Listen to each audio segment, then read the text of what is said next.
기시다 후미오 일본 총리의 이번 방안과 관련해 일본 언론은 셔틀 외교 재개 합의에 따른 것으로 한일 관계 개선을 가속화하는 데 방점이 있다고 전하고 있습니다. 한일 양국 정상은 북핵 등 안보 문제와 반도체 등 경제 문제, 이 두 축의 공조 강화에 초점을 둘 거라는 게 일본 언론의 전망입니다. 보도에 김상우 기자입니다.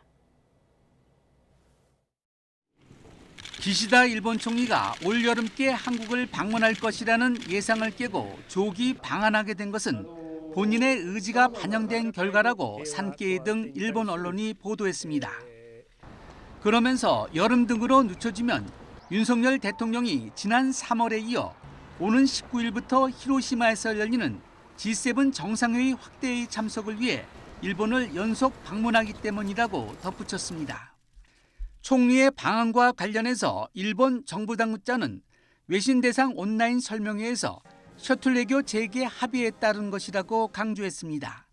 두 정상이 정례적으로 상대국을 방문하는 셔틀 외교 재개를 지난 3월 윤 대통령의 일본 방문 때 합의했고 그에 따른 12년 만의 양자 방문이라는 것입니다.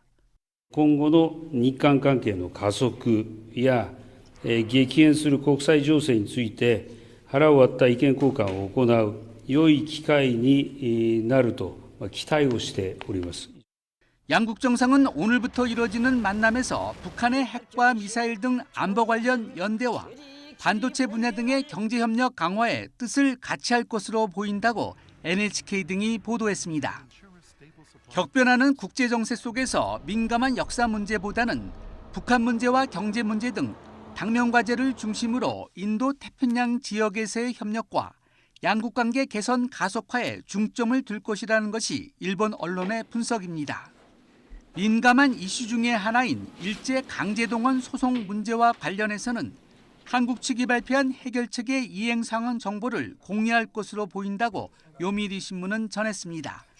아울러 기시다 총리가 역대 내각의 역사인식 계승과 관련해서 일본 측의 입장을 어떻게 전할지 이목이 집중되고 있다고 덧붙였습니다.